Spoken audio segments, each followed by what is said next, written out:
Happy Sunday. Welcome to Etcetera Live. I'm your host, Kelly Barrett. Super excited for my guest today. He is the talented bass player and singer for one of Canada's top album-selling bands of all time, Doni, Underhill from Trooper. Welcome. Nice to see you, Kelly. It's nice to finally meet you. It's nice to meet you as well. We've been chatting on the phone a little bit over the past week and getting things straightened out. So yeah, it's great to meet. And I got to meet your lovely wife, Patricia, before the show. Well, she's not my wife, but she is the manager for sure. So, she's but you couldn't ask for a better lady in your life. She's a sweetheart. Oh, yeah. and she's on the sidelines having a little sip. And actually, she's upstairs. Hey, you girls, be quiet up there. There, I yelled at them. How's that? You're gonna pay for that later, you know that. Oh, you know I will. I always do. Right on. So I just first thing I noticed, Doni, was your backdrop there. That's a pretty slick little room you got going on there. Well, it's my rec room, and I have to tell you the truth. I didn't do any of it. Trish and my daughter, Kaylin, who lives in Saskatoon, I came home one night from playing someplace, and they said, we got to show you something downstairs. And they come down, and the whole rec room, if I could fan the camera all the way around, the whole room is done. And they just jammed everything they could find in mine on the walls and on the floor and everything else. So it's fun down here. If there's a party, we're always down here. So. Nice. This is where the madness goes on. Well, I told you, Doni, before the show, if I had those golden and platinum albums, that's where I'd be sitting right now too. They'd be like right here instead of the dots. They look like balloons to me. Abstract art, I don't know. Groovy far out. Yeah. So, Doni, before we get into talking about not just Trooper but your other bands too, what have you been up to? Like, how did you maintain your sanity during the last couple of weird years? Well, it started out with, of course, the COVID's kicking in, and everything just stopped. I was supposed to play the 17th of March which is St. Paddy's Day, and that got canceled, and that was the beginning, and everything was a shutdown. And of course, that led to sitting at home and doing nothing. Helped a buddy out at one of his shops for a while because he had to stay open. The odd time I'd go in and help him out. But we just sat at home, and then we just started. I couldn't stand not playing, so we went on YouTube and started pulling up tunes, and Trish would sing and I'd play the bass. Then I got into playing the guitar a lot more, which is great. Eric Clapton, look out. I'll never make that great. I'm kidding. But I joked about it a lot. Yeah, watch out, Eric. I'm on my way. But we just spent 2 years of doing that kind of stuff, and nice sociable cold beer every once in a while, and play, have fun. And that's what kept us going, That's all we had. I think we got really resourceful. I think we all got really resourceful during that time. Yeah, I was amazed at how many people did stuff online and stuff like that with other musicians and that. And I didn't really get involved in that, but we stayed as active as we could. I had a guitar in my hand became every day. I just go, okay, I'm going to play, sit in front of the TV and practice, and, learn the fourth chord because I'm good with 3, E, A, N, B, and then I can get the F sharp in there every once in a while now. We always tease about that kind of stuff, right? Right. Well, you know what, Doni? The people are flying in. The comments are flying in. I knew they were. People were really looking forward to this. So I just want to acknowledge a few of them now before I get behind. Adele Wilding, hi, beautiful. She just says, good evening, Kelly. Good evening, Doni. Cool. Thanks for joining us. Ken Holst. Okay, he has a question I'm going to just hold off for a little bit here, but it's a good one. Oh, Mark Gladstone from Prism is in the house. Hi, Mark. Oh, there is a troublemaker right there. He is a good friend of mine. It's always good to see him here. And a great player, too, and a great guy. I just saw Al Harlow last weekend, so we kind of run into each other every once in a while. I sit in with a couple other guys and run into Al all the time. But Mark's just a great guy. And I think I played with him. I can't remember what band it was. We did a kind of a house gig for a bit, and he sat in the odd time. But he's a great player. Well, super great guy. He's just saying, hey, you guys are looking and sounding good, both of you. Funny, I have a soft spot in my heart for Mark Gladstone and his wife Sherelle, because kind of my whole career in this industry started with Mark. I was just quickly, I was invited to be a guest host on someone else's show, and they allowed me to get the guests. And so I got a hold of Mark because I kind of knew them. And they graciously came on the show, him and his wife, Sherelle. And I felt, because I was terrified, of course, because it was my first show. But they made it so easy, and they were just so gracious and easygoing. And then afterwards, I got offered my own show. So I always feel like Mark and Sherelle played a little part in Yeah. Well, I was actually glad you told me that story because I was going, how the heck did you get into this industry doing this? Because it's quite a different offshoot. By watching some of the shows and stuff like that, and people phoning me, you're doing a great job. Congratulations. You deserve it. Yeah. Oh, thank you so much. Yeah. You know, it actually started during the COVID. This was one of the ways that I tried to keep sane, you know, when I got laid off and stuff. And truthfully, through just a few really nice people like Mark who agreed to take a chance on my little show. Yep. You know, so it was a little bit of fluke and a lot of hard work, but mostly. And it's not so little anymore, from what I understand of it. It's growing. It's growing, and it's because of the viewers, and I'm like super grateful to them. So that's cool. That's what we need. 100%. And speaking of loyal viewers, Fabi Boucher, who's a really good friend of the show, is just saying, hi guys, hi Doni. Love Trooper. She's been excited about this all week. So I'll get to the question now. Okay. So Ken Holst wants to know, how personal was Thin White Line when it was written? It was after me. It was on, I believe they called it Trooper 10. It wasn't personal about me. Some people talked about it being about somebody else, but it was just another tune that was written. It didn't affect me at all. I believe Larry Church played on that one. He was a bass player for Trooper for a while, that's no big deal. Didn't mind, like, it was kind of a story. People related to a bunch of different stuff and whatever. Well, that's the good thing about music, eh? It's subjective, and you can hear a song and take and glean whatever whatever resonates with you from it, and that's the beauty of it all, really. Yeah, that's a good question. Nobody's ever asked me that before. So, but yeah, that's honestly, I don't know. It had nothing to do with me, so I'm dead in the water with knowing any of the inside stories on it. Honest answer, right? So Michael Pachulak, you probably know him. He's sounding like guy. I know the name. Yeah, and so he's saying, hey, Doni, always remember the 25th anniversary rehearsals. Oh gosh, boy, was that fun. Chris, a friend of ours, Chris, his last name just went blank on me, and he owns a barn down on the flats out here in Surrey, and he offered us his barn to rehearse in. He's got it all set up. He has a band to the place where they do a Skinner tribute, and they're really good. So they give us a barn to rehearse in, and it was a lot of fun. That whole show was just from beginning to end was a lot of fun. I could go on and on about some of the stories of that show. Were there shenanigans? I feel like there might have been shenanigans. No shenanigans. We a great story is we had somebody that one of my buddies from the island. We were going back to the hotel after the show, and there was somebody in the car with us, and my buddy said, "Done with you," stopped in the middle of the street and threw her out. So that's didn't throw her out literally, just said, "You're out of here, you get out." And away we went, and it was like we were all shocked that he did this, but that wouldn't surprise me for this gentleman. He lives on the island. But yeah, it was a fun show. A lot of great memories. It was cool. All the people that showed up. A great old friend of mine. He is a keyboard player. I'm going blank on you here. And he was at the front of the stage, but he has sleep apnea problems. And his name was Kenny Johnson. And I remember looking down at Kenny, and he was always at all the shows and stuff like that. And he just kind of fell asleep in the middle of the show. And he woke up at the end of the show with 2 beers in his hands. And God bless him, he's not with us anymore, but you couldn't ask for it. And he was just a killer keyboard player and a great, great, great singer. But he had this sleep thing, he just didn't know. It was like sleep apnea, as far as I recall it being.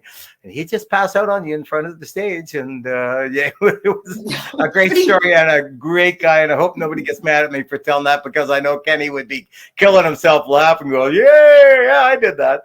So, it was a great show. It's all good fun, and I'm sure everybody gets that. But at least I'm thinking it's cool that he still had his beer. He had his priorities in order, because when he was falling asleep, he still had the beer. Yes, 2 beers. He was right at the front of the stage, and I probably could have stolen them off him, but I didn't have time. But he woke up with his beers in his hand. I remember that.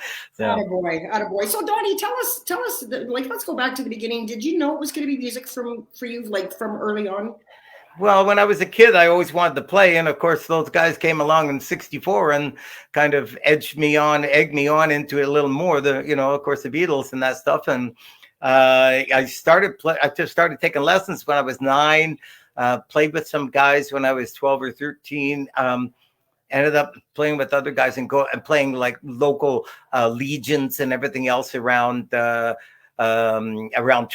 around Scarborough, and worked my way in and out of bands, and ended up playing the club circuits and that stuff back then, and playing with different guys. I played with a band called Lee Ashford out of Toronto with a gentleman by the name of Gord Wazik. Brilliant guitar player.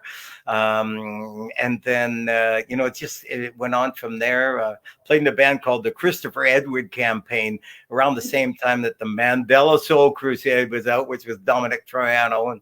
And we would play some of the different venues that they played, and opened for the Guess Who once or twice with Christopher Edward Campaign. And one of my old friends, I haven't seen him in years. I ran into him. His name was Doug Brooks. He was the singer. And a couple of other guys I over the years played with in that band, and just lost track of them over the years. And as you do, yeah. Yeah, which we do. And we lost one fellow to being sick and stuff like that, and just carried on. And then I got into after Christopher Edward Campaign, get into kind of recording bands, kind of worked my way into Flood. Right. And played in Flood and recorded an album with those guys, and moved my way from them guys into Brutus, and in between that went to Bermuda for a couple of months and played down there. Cool. With a gentleman, Gord Wazik, and the gentleman by the name of Peter Shanky, who owned a PA company called Wire PA. And went from there into Brutus, and went from Brutus into Trooper, and I had the rest is history. Yeah, I've had more fun than you could shake a stick at over the years being out here in Vancouver. So, no doubt. And so, how do you get to be into Trooper? Like, Trooper was already formed, and you replaced somebody, but we're not going to say the name. No. Because it's going to be a question to win some coffee here pretty quick. Well, actually, I don't know if it would be a problem, but I'm not. It's not a problem. I was playing in Brutus, and I had heard my manager had said that Trooper was looking for a bass player. My manager was friends with Sam Feldman. He said to me, I said, I'm thinking about moving. We were going different directions. So Walter's Wall, I just got off the phone with him about 3 weeks ago. Spent an hour and a half on the phone laughing at each other. And he was the singer in Brutus. And I just said to him, I'm thinking about moving. And he said, whatever you have to do. So George Elms, who was our manager in Brutus, said, do you mind if I phone Sam? I said, give her. And then a week later, I flew out here, and then I had 2 weeks to drag myself out here, and ended up staying at the house down on 7th Avenue in Alder with some friends that I had met out here, and never looked back, and never looked back, and played out here forever. And now I'm stuck out here. They're trying to get rid of me. You're local now. Well, you know what, Doni? That's gonna and the reason why I didn't want you to mention the name is because I realized I just about tripped myself up. So we're gonna give away some Trooper coffee. We're gonna give away the first bag. Cool. And the question, and this is just gonna be the first person, and everybody can see in the comments, the first person that answers the question correctly will get a bag of Troopers Raise a Little Hell Coffee Center. I want one too. You should have one, I think. We'll see if we can't make that happen after the show. Well, I have lots of family in Manitoba, so at this point, apparently, it's fairly easy for me to get some coffee. I'm thinking it is, yeah, for sure. Yeah, for sure. So the big skill testing question is just what we were just speaking about. Who was it that Doni replaced in Trooper? What was the name of the bass player that Doni replaced in Trooper? I know. That's the only reason I was like, well, don't mention his name. It wasn't for any other reason other than I just about blew my own question. Well, and I just about blew it too, because I was going to say it.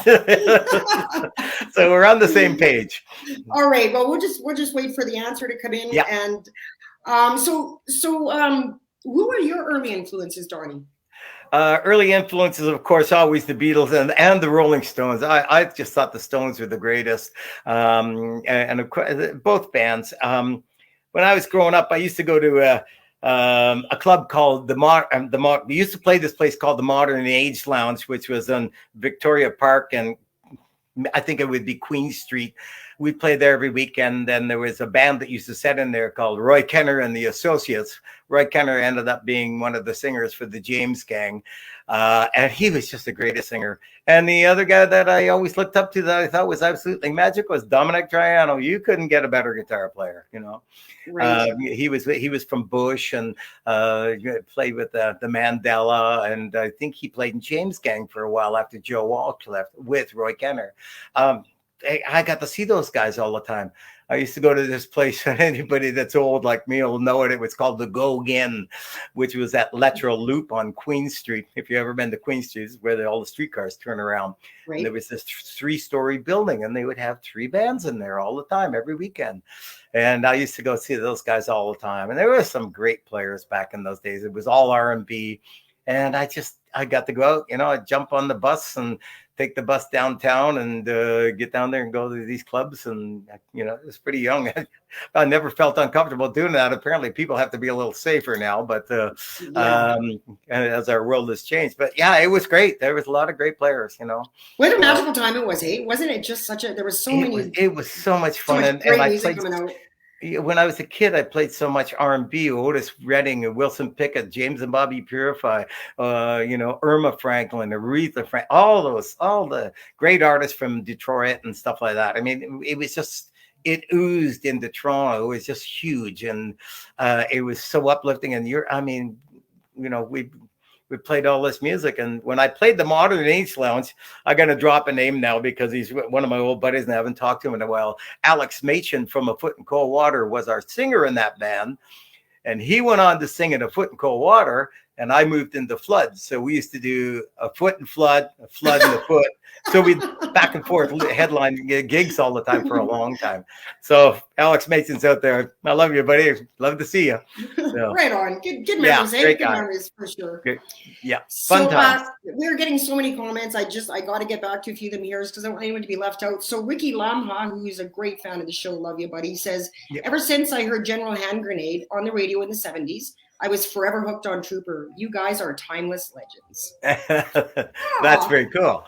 That's very. I don't know this gentleman at all, but thank you very much. That makes me feel great. I didn't play on that one. The hidden guy played on General Hand Grenade, but I sure played that tune about 394 million times, and I still play it with guys. So when we go into places, people go, "Play General Hand Grenade," and, you know, so we do it all the time. So it's right. A cool tune, very cool. Super cool. And speaking of the radio, do you remember where you were and what that felt like the first time you heard yourself on the radio?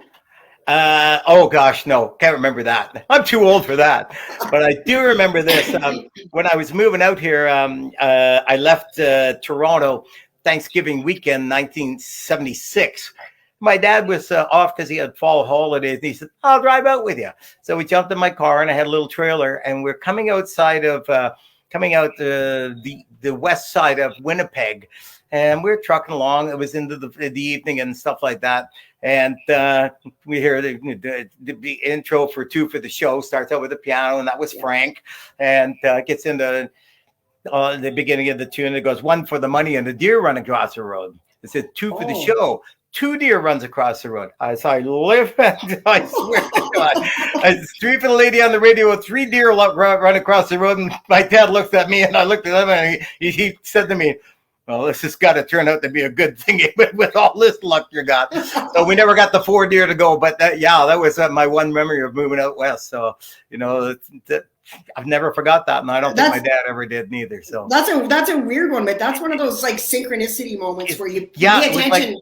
It was so weird, you know, and then we never, you know, all the deer, didn't see any more deer, and we carried on all the way through the mountains and ended up out here. So, yeah. Wow. That's one of those stories that gives me a little chill, because I always think you pay attention to those moments because they're for a reason. I always go, ooh, you know, because it was just that weird, you know. So it's just cool. Yeah, I have a funny story. Actually, I'm going to share with you really quick because it reminds me of that synchronicity moment. So I was out playing with a friend of mine. We were doing some fairs and stuff like this, and we were pumping 80s music through the PA in between. And Flock of Seagulls came on, like Iran came on. And I look up and this flock of seagulls flies over us. And I remember saying to my buddy, how bizarre, you know, flock of seagulls, Iran. And cool. And I'm like, hey, look, how bizarre. And I look up and one of them crapped right in my eye. So is that the eye you have to blink all the time now? That's a great story. Can I use that one? You can use my two for the show story if I can use that one. That's a great story. Awesome. I know. I'll never forget that either. And my eye, like, it was horrible. My eye but it was funny. Like, I was laughing while my eye was on fire. Yeah. What are the odds, people? What are the odds? How many people have ever been crapped on by a seagull? Wild flock of seagulls serenades them as it happens. I won't forget that one. That's great. Oh, man. Life is funny. That's great. So I think we're going to get to our winner here right away. My good friend Joseph Cumbo, he's a former guest on the show. He's with Sonic X. They're an amazing recording act. He has a question for you. He says, hey, Doni, how did you get your song On Bachelor in Paradise, Canada come about? Oh, I have no idea. I think that was rehearsed. Was it rehearsed for a good time? I think it was. I have no idea. That was much after me. The guy that would probably have the answer to that would probably be Ray McGuire. But they sometimes just pick and choose. They use most of the tune for the intro. I have no idea. It was probably somebody was contacted, probably Ray. So he would clear it with Smitty, and because they wrote the tune, and that's as close as I could probably come. I don't know what the legalities are of using stuff like that. I know you go to the hockey games and the football games here, and in different places like Denver and San Diego, San Francisco, Detroit for hockey stuff, and they play Raise a Little Hell in a lot of the arenas and stuff like that. But they apparently the bylaw on that was 30 seconds and under. But, after that, apparently they're supposed to pay you, from what old school used to tell us. So it might have changed, because I know that sometimes they kind of go overtime, so. But it's fun to be at a football game or a hockey game here when they play Raise Little Hell. I was at one recently with Tommy Stewart from Trooper. And I said, watch out, buddy. I said, they're going to play Raise Little Hell. They didn't know we were there or anything else. So they played Raise Little Hell. And of course, us two are up there going, thank you. Thank you. And all the people around us are going, what are you two fools standing up for? And then the other guys that were with us started in, well, these two guys are from Trooper. Well, that was the beginning of something we didn't need to open, right? But it's always very cool when they play it. So I bet, and it would be so humble, like you, not to be the one to say I'm in Trooper, but I would have done the same thing. I have to say, Doni, if I was there with you, I would have been like, don't you know who he is? Yeah, some idiot who stands up for Raise Little Hell. But it's always been fun, and it happens all the time. I was watching a Denver football game, and last year, and Trish really likes the Broncos. So sitting there, and I said, listen to that. They're playing Raise Little Hell in Denver, and I'm going, wow, that's really cool. In the U.S., yeah. In the U.S., yeah, not as much, but yeah, they've played it a few times in the playoffs here. Calgary game in the playoffs. Whoops, sorry about that one. But Calgary game, one of them they played Raise Little Hell, and they won that game, so it wasn't too bad. So felt pretty good. Yeah, awesome. Well, hopefully everybody's a good sport about that game, because if they're in Edmonton, they'll be fighting with each other in the comments.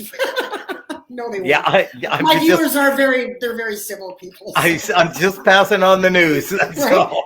Don't shoot the messenger. Yeah.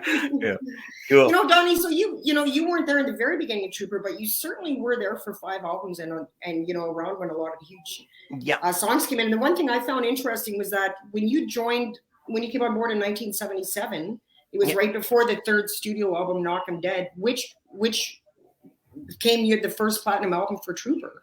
Yeah, that was kind of cool. Well, I joined the band in 76 in October. Okay. And then we recorded, I think it was February or something like that, for Knock 'Em Dead Kid. And of course, Randy Buckman was our producer.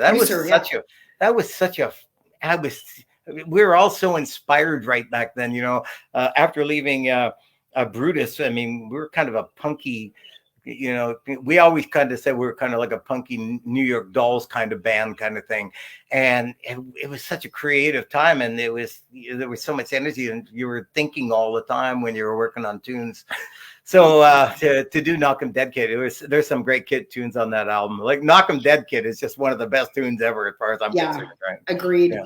And you guys must have been busy, like because in 3 years, and I had to make notes because the 80s and 90s were really hard on my brain cells. Truth be, I know nothing about that. So, but what I was surprised to find out, and I thought I knew a lot about, but I didn't know this. So you guys had 3 albums in 3 years. Yeah. Well, we had that, and then Thick as Thieves, and then I guess they did we did the rewrite of a few things that went on to what was it called? Blank. Hot Shots. I just went blank. Went on to Hot Shots, and we didn't. There wasn't a lot of recording on that. Just a remix on some stuff, and a couple of tunes we redid. I believe we did Ready. I think that's where we put Sports Car.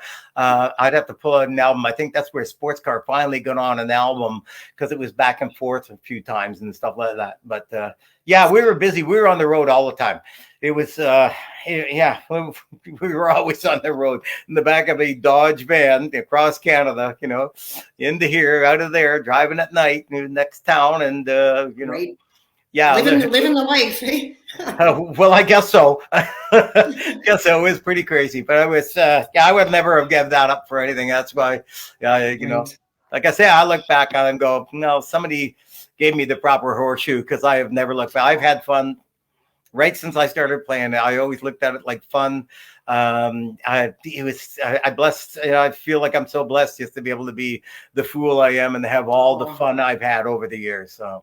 Right. What a great take on it. I love that. I love that humble, just sort of gratitude for it's just the truth, and I've always said this, those guys picked me up and carried me around, Ray, Brian, Tommy, and Frank. I mean, I was just, boom, I was right in, it was no problem.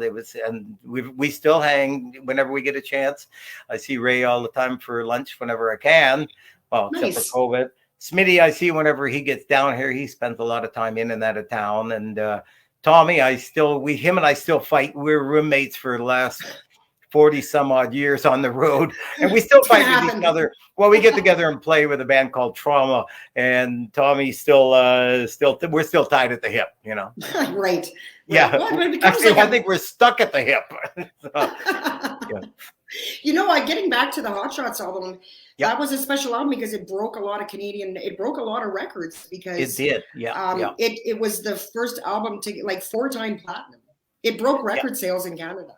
Yeah, it sure did. I think I've got a triple platinum album out in the back. It's in my shop out there, and I received it in pieces. So we never did get another triple platinum one, but I have the plaque, and the album was all smashed. All of them were smashed, but I just said, the heck with this, I'm going to save it. And so I have the 3 platinum albums, and they're sitting out on my workbench someplace, leaning against something. But that's the way I got it, so I still got it. So it's just great. You played on a triple platinum selling album, and it arrived to you broken, and they didn't replace it for you. And we chased the company. I don't remember who it was. One of those shipping companies, and we chased them, but they never got replaced. So we need to call somebody, Doni. I would haunt them. I know. You know what? I got to tell you the truth, Kelly. I think it's more fun to have it in pieces, because I have the plaque. You know how they all have the plaque on the bottom. Yeah. I have that. That's on my bench in my garage workshop, and the other ones are in the other. So they're fun. They're around. I would be haunting them. Where's my damn album? It's been too long now. I need it for the wall. They'd look at me and go, "Who are you?" Oh, right on. So I have a few more comments here. Tammy Watan, from Valley View. I know her. We used to play in her bar years ago. Oh, cool. She's just like, oh my God, we're here for a good time, not a long time. Love Trooper. Cool. Hi, Tammy. My good friend Marlene Lynch. Love Trooper. Great Canadian band. Oh, my sister's here. Hi, Leanne. Hi, Leanne. She's saying Love Trooper. My older sister, actually, incidentally, is who introduced me to Trooper. I used to steal all her albums and cool. And so she had great musical taste. Obviously. So, Gary Jones is a good friend of mine and the show. He says, hi, Kelly and Doni. Is there any story behind Santa Maria? Behind what? Santa Maria? Santa Maria. Okay, here we go. The story behind Santa Maria was written after the boys were up in Prince Rupert. And of course, the story went that they went out on the big fishing trip and everything else. But apparently, there was something to do with the fishing trip at one point. But I don't know if it was exactly like they said. It wasn't the tune, right? But there was a fishing trip, and it was written about being in Prince Rupert at one point. Further than that, you've got me. It was before me, and I just kind of got the story that was the fun story and that, and read between the lines, I guess. That's all I can say. So. I can interpret it how you will. Yeah, that's right. Correct. Yeah, for sure. Right. Oh, so we have another question here from Dino Squelch. I'm hoping you know him because this is kind of an odd question. Yes, I do know Dino. Good. You can hang up on him if you want to. He's a friend of mine. I just spoke to him about 20 minutes before we got together. Yeah. Okay, so I won't be afraid to ask this question. So he says, ask Doni what part of his 70th birthday cake did he eat? Okay. At a 70th birthday, and a really good friend of mine, his wife makes cakes. She makes the penny. We call her penny cakes. I call her penny cakes because she's just, she's one of those girls. She makes these incredibly cool cakes. She makes guitars. She makes my buddy, his name's Bear, made him a bear cake. She makes them all. So they thought it'd be funny because they like to hack at me all the time. So she made me a 70th birthday toilet, a big white toilet. It was the size of a real toilet, and it said "Happy Birthday, 70th Birthday, Doni" on it. And the part that I never ate was in the bowl itself was a Hershey's bar, or not a Hershey's bar, but a Snickers bar or something like that. Representing, you know what? Representing, and it was yellow in there too. But there was this guy that was hanging around that night, and he kept trying to take pictures and steal anything he could. And he was this little fellow that was a little different and hung around. I don't know his name or anything else, but we got to it and somebody saw him eating the chocolate bar out of the toilet bowl. So, but I brought the cake home because we couldn't leave it at the hall, and brought the cake home, and I still have the toilet lid. There wasn't a toilet lid, but it had the toilet seat, and I still have the toilet seat, and it's in the box. It'll never, it'll never go out. But yeah, the rest of the toilet, we actually ate the toilet for about 5 days. There were so many people here, and we kept giving pieces of the toilet to people to take home. So thanks, Dino, for the question. Give me my cake. Yeah, he didn't get any. Well, that's why he's asking. Yeah. What the hell? I'll give him the toilet seat if he wants it, if he'll eat it. There you go, Dino. He's still got some, so you'll have to hit him up for that. Well, it'll never. I don't know whatever she made of that. If it's in a box, and I think I'll have it, for the next 25 years, kind of thing. So, that's I would give it to Dino if he would eat it. So there. There you go. So Elise Peters is sending love from South Africa. Holy. Wow. Yeah. Cool. Elise hosts her own podcast out there as well. So she's very cool. That's nice. And we have a winner of the Trooper Raise a Little Hell coffee. Not this bag, because this one's mine. Did I get it? I'm going to hook you up after the show. I'm well connected with the Writers and Rockers people. Oh, I know you are. They're my show sponsors, and grateful for that 100%. And I have the best stock of coffee on the whole block, I'm sure. Oh, that's great. Okay, now, so drum roll, please. Can you hear it? Rob Begg. Do you know him? Oh, yeah. Way too well. Who's Rob? Yeah. What's his deal? Could you do me a favor and just cut the top off and empty the coffee out and just send him the bag? Rob Begg. We'll just send him a toilet. No, he'll want that too. Yeah, I've known Rob. He's been around for years. He is an ex-bass player, guitar player, owns a studio over in Langley area. I believe he's still in Langley. I haven't seen him in a while, but he keeps in touch. So well, nice. Well, thanks for being here, Rob. And the answer, by the way, was Harry Kalinsky. Yes, it was. Yes. So yes. Yeah. And also, sorry, Gary Vanderhoeven, you were next. You were second in line there. But there's still another chance coming up, so stay tuned. Uh-oh. There was a lot of answers. UC Uzumaki, who's a great friend of the shows and personally of mine, says Trooper plays a huge part in the soundtrack of my life. Oh, really? That's cool. Oh.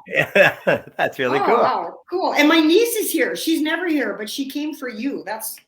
And isn't that kind of cool, the way the Troopers, they have this longevity and this mass appeal. It's transcending generations. Yep. Isn't that neat, eh? My grandboys in Saskatoon, my daughter sticks like Hot Shots in her CD player, and the boys know every word and sing every word to every tune. They know all the tunes on Hot Shots and stuff like that. And they'll come in and they'll start singing, we're here for a good time to me and stuff like that, messing around. I'm going, hey, you guys know it better than I do. Right? But yeah, it's amazing.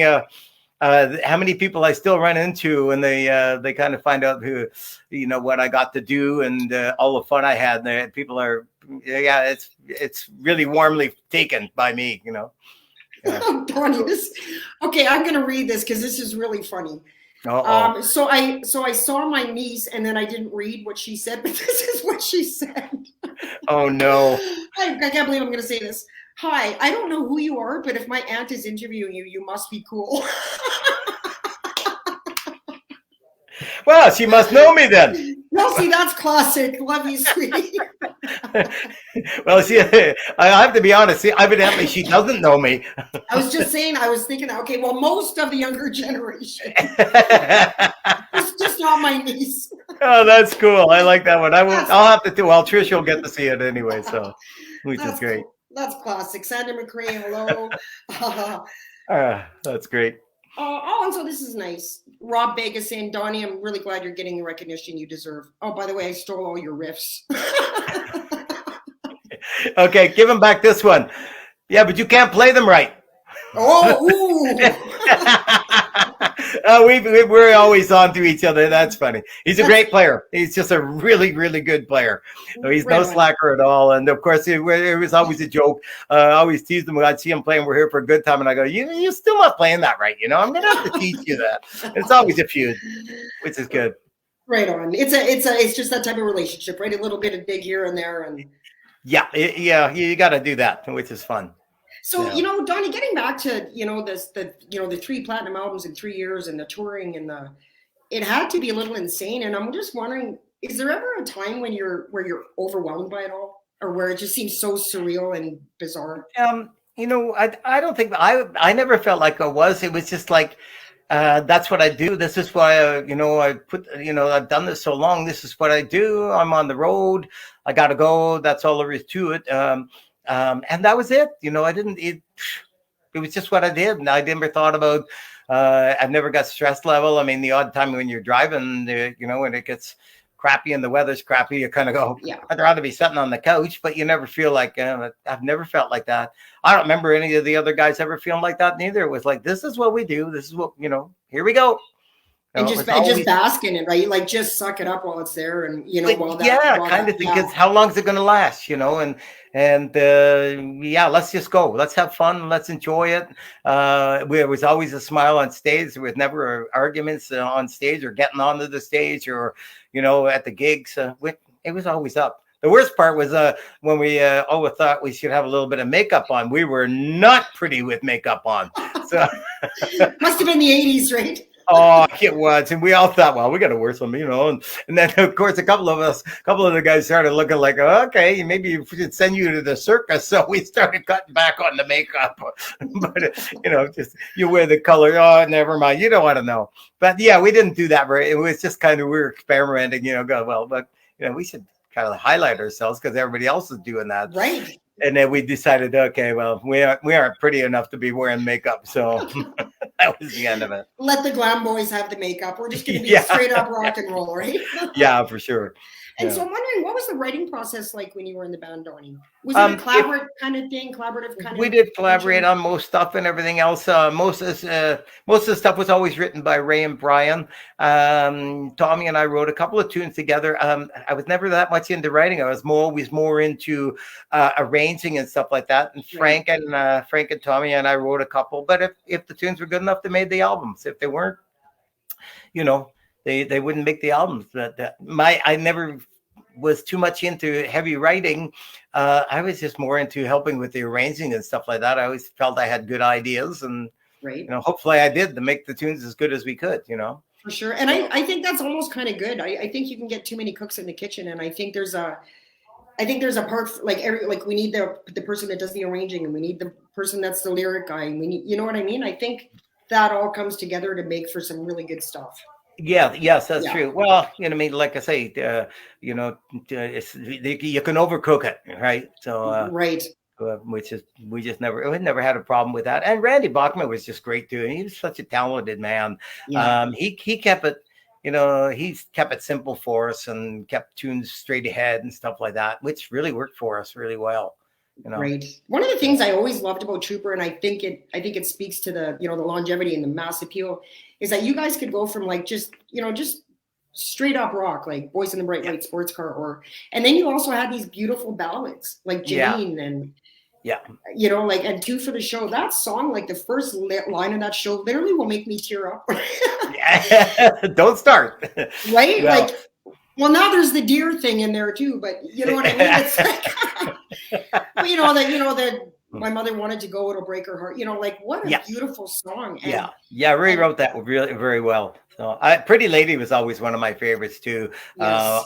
We always kind of compared it to a bit of, people used to compare it to a bit of Whiter Shade of Pale, and we just I tried for just writing the bass parts and stuff like that, change it around to make it that much different from a Whiter Shade of Pale, and it really wasn't. People used to ask us that before it got recorded, and after that, really nobody ever asked us, the comparison. So we felt that we did the best we could to make it us and not steal from Procol Harum, kind of thing. Yeah, but I mean, it was never an issue. You never got brought up again, so which is cool. Right. Yeah. And so, what do you think, Don? In your opinion, what is it that makes a great rock song? Like, what is it about these Trooper songs that people? They're not going anywhere. People still want to hear them, and they're still relevant. What do you think that is? Or do we really know? I haven't got a clue. Not a clue. No, I just think it's honesty. Straight ahead rock and roll always paid for itself, to me, like the Real Canadians. It's just a fun tune, about, guys on the road and stuff like that. And we just a straight ahead rock and roll. We used to end the show with Rip This Joint, just as the tag tune, and Johnny Be Good. And because when we ran them together right at the end of the show, if we come on for a second or a third encore, and we just burned to them, and they were so much fun, just playing the straight ahead rock and roll. People love that stuff. People like the the straight ahead rock and roll. So I would agree, and I think they like easy melodies that they can remember and sing along to. Like like Here for a Good Time, for example, the band that I was in covered that for years. And if there was ever a lull in the dance floor, you could play that song and it was immediately up. And we still get that. We still get that. And I would imagine, Trooper, when they would play, they would get that too. People just, they got so much airplay with all those tunes, and everybody knew them. It was fulfilling, Right. Yeah. 100%. So Lee Canfield, he's a really good friend of mine personally, ended the show. Hi, Kelly and Donnie. Just popping in to say good evening. I wish to thank you, Donnie and Trooper, for providing the soundtrack for my life as a teenager to present day. If I had $1 for every time I have seen Trooper in the 70s and 80s, I'd have more than a few dollars. Thank you for all the memories and music. Major respect. Oh, thank you very much. That's cool. Can we get her to loan us some money, Kelly? With all her money? Send it away, Lee. Yeah. We'll take a small deposit. Sorry. No, that's funny. Clint Rathburn. Oh, hey, Clint is my old roommate from years ago. Hi, buddy. I've never seen you here before. Cool. Thanks for popping in. Everett Mercer's in the house. I'm not going to be able to keep up with all these. As people. That's cool. Oh, that's cool. Pretty Lady brings back great memories, 100%. Yeah. So Donnie, let's fast forward a few years then after these albums, and then you decide to leave Trooper. And I hope it's okay if I bring this up. It was how does that happen? Why does that happen? What, the leaving of Trooper? Yeah, or is that something you even want to talk about? No, it's not bad. The guys were changing. We were going through a whole bunch of changes just with at that particular time with a record company and that. And Ray and Brian really thought it would be a good thing. They wanted to do kind of their own thing, but they want to keep Trooper going. So we just came to come to different decisions. Tommy left first. Frank had been gone for a long time. And Tommy decided that he was going to pull the plug and go do something else. And I stayed on for a while, and I just finally got to the point that there wasn't enough work. I just had a baby, but I got my figure back.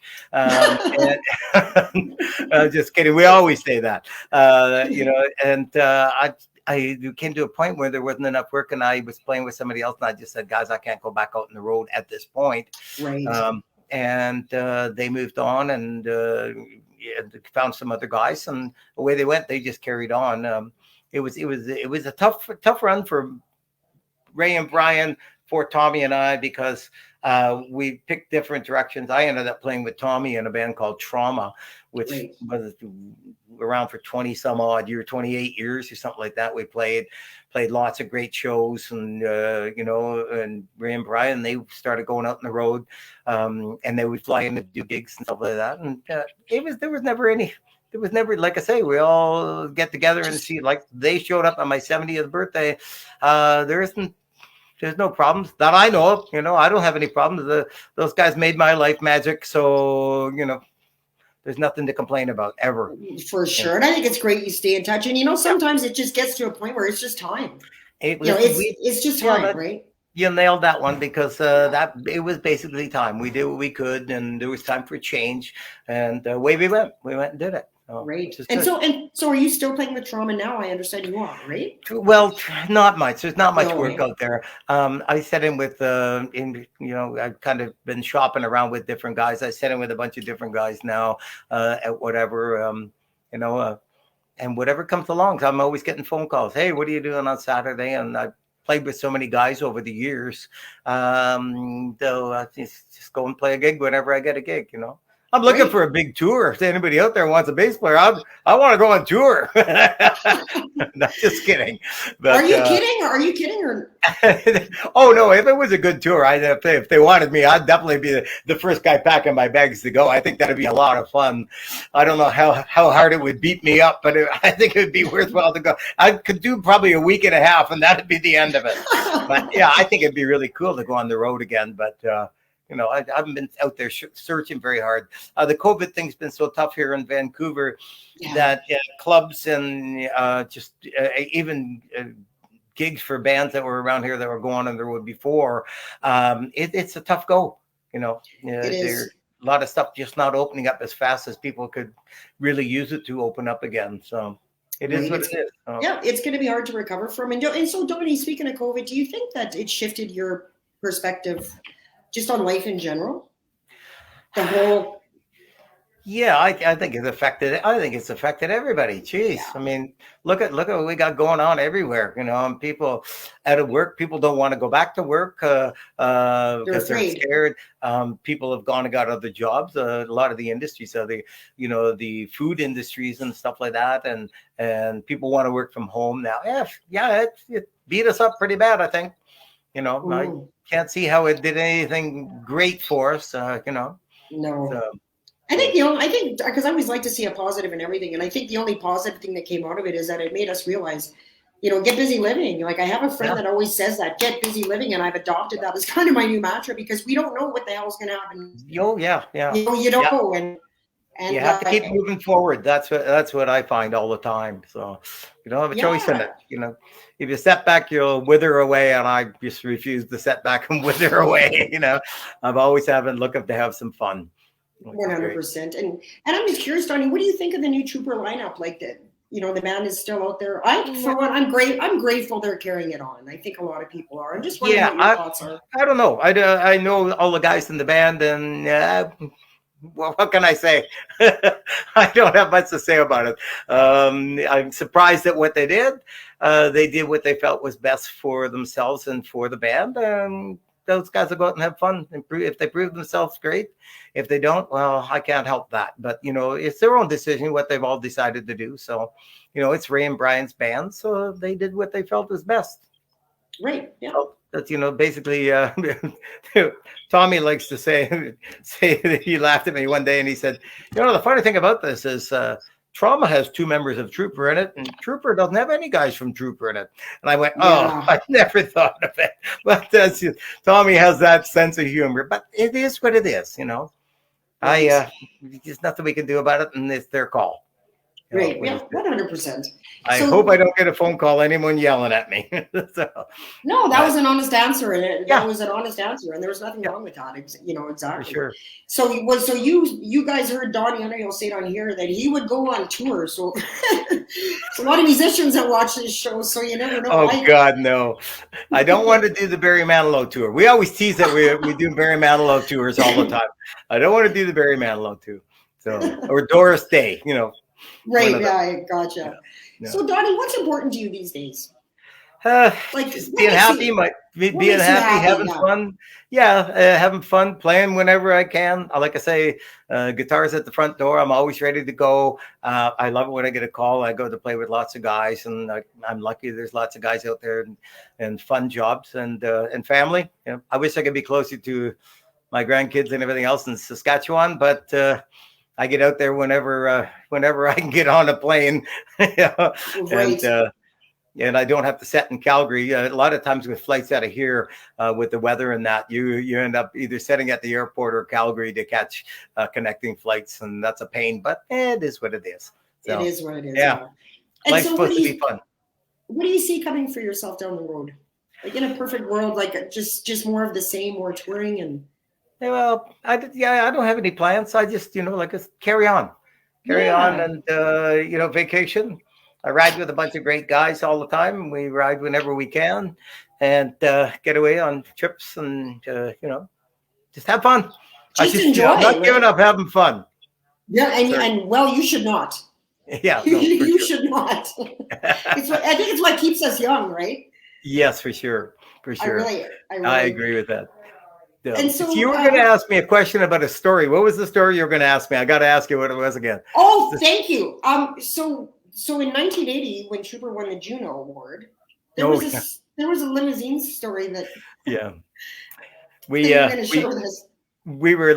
flew into Toronto. It was last minute. We found out somewhere along the line that we should be there, so we flew into Toronto from I can't remember. I think it was a Harbor Hotel or something like that. It was being held at, and we flew in a 747, so they give us the top shelf upstairs behind the pilots, and of course we're up there getting changed, and somebody come out of the pilot's room, so we all ended up then hanging in with all the pilots, and we weren't supposed to do that apparently, and we get into Toronto and come into the place, and we're all trying to get through to our seats where we were supposed to be sitting. And someone hid an ashtray and knocked it over, made a big noise in the middle of the show. We got seated. We're sitting with Oscar Peterson at the time, and that was about as cool as it could be. So they called us up, and we got the Juno Award. And I forget who was giving it out, but they pulled an album out, and I still have the album cover, which says winner of the Juno Award, Trooper. So I got the album, but I left there. And I was going up to around the village, and I can't remember what street we're on. We're going under all the causeways, and our limo driver, I was in the back seat, and I had a bottle of Grand Marnier and the White Album, and coming down under the causeway is this Camaro, and he T-bones the side of the side of the limo, knocks me off the seat. I'm on the floor, and the guy gets out and says, "Are you okay?" I went, "Yeah, I'm fine, but you got no door on this side." He says, "I'll phone you another limo right away." Well, I get out, and there's a girl in the thing. I was scared for her, and there was nobody who was going to help her or anything. I just went, oh, okay. Went over and I got her out of the limo. And I sat her in the back of my limo. I was trying to calm her down and everything else. And we sat there for about 10 minutes before the cops came. And she had a big fight with her boyfriend and took his car, from what I remember. And she was running down the road. And we had the green light, and she T-boned us. So it took me about an hour and a half to get to the village to get to where I was going. But yeah, it was pretty. I was like, oh, I'm floating around the back seat of the car on the floor. So yeah, so kind of like one of the greatest nights of your life, and also like what a catastrophe. Yes, you kind of finished up by floating around the back of a limo. But yeah, it was just me in the limo too. I was going to meet a friend up at the village. We were staying in the village, and you ended up floating around the back of a car. Yeah, it was one of those.